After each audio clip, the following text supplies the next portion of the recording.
Thanks for tuning in to ARIRANG News. I'm Devin Whiting in Seoul.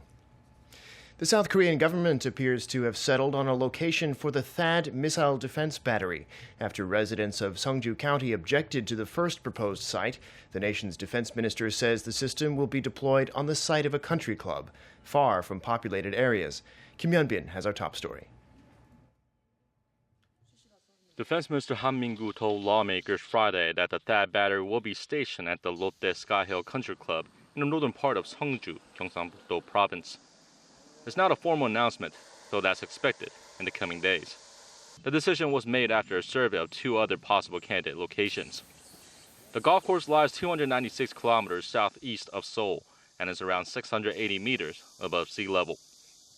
The location is far from residential areas in response to Seongju residents' concerns about the potential health problems posed by THAAD's radar system. When the official announcement is made, the deployment is still likely to face opposition from residents of the nearby town of Kincheon, who had threatened to protest if the golf course were selected. Another barrier the defense ministry faces is cost. The golf course is valued at over $90 million, and the government will have to gain parliamentary approval for such a large budget outlay.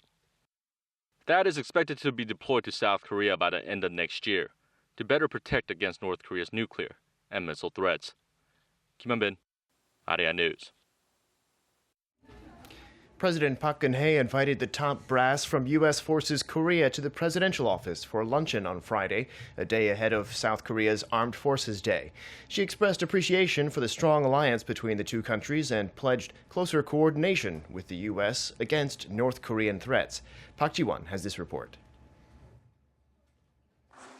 During a luncheon on Friday with the leadership of U.S. Forces Korea and related officials, President Park Geun-hye stressed the need for a strong bilateral alliance to resolve the security crisis on the Korean peninsula. 북한의 광기를 억제할 수 있는 가장 효율적인 수단은 한미 동맹을 토대로 한 연합 방위 태세입니다. 한미 동맹을 더욱 견고히 하고 빈틈없는 방위 태세를 유지해서 북한의 핵개발 야욕을 반드시 저지하고 한반도의 비핵화와 항구적 평화를 이루어 나가야 하겠습니다. The U.S. Forces of Korea commander also vowed to keep the alliance strong and expressed confidence that the lessons gained from the recent Ultra Freedom Guardian exercise helps ensure that the allies will be victorious if called to fight. We are an alliance, and we are honored to serve as an alliance defending the Republic of Korea and our national interests.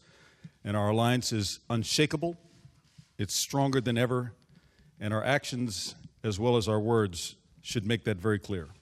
President Park noted that the bilateral alliance has grown into a more comprehensive global strategic partnership aimed at promoting peace on the international stage.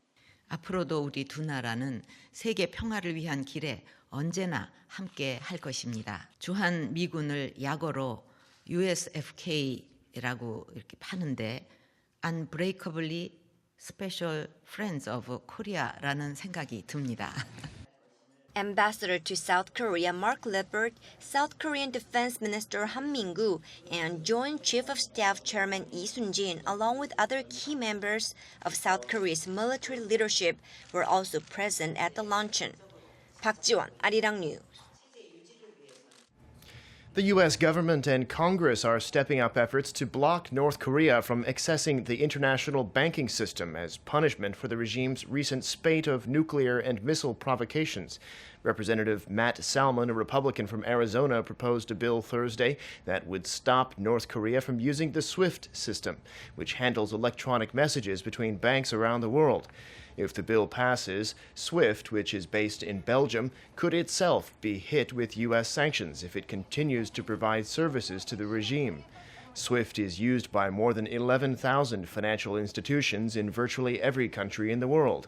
A senior U.S. government official said earlier this week that Washington is already in talks with the European Union to cut Pyongyang out of the global financial system. The National Assembly was in a state of paralysis for a fifth straight day on Friday, with the ruling Saenuri Party continuing to boycott all parliamentary business. But there's a glimmer of hope for a breakthrough. Saenuri Party floor leader Chung Jin-seok said he would be open to talks with the opposition parties, but only if they acknowledge that Assembly Speaker Chung Se-gyun violated parliamentary law. The ruling party says Speaker Chung abandoned his neutrality by helping the opposition parties pass a motion last week to dismiss the agriculture minister. The opposition parties have called on the ruling party to end their boycott immediately so Parliament can get back to normal and its audit can proceed. The government has rolled out a plan to overhaul the country's steel and petrochemical industries over the next 5 to 10 years in an effort to make them more competitive. Speaking at a ministerial meeting Friday on the country's industrial competitiveness, Finance Minister Yoo Il-ho said the new guidelines will have companies put out high-value, lightweight steel products.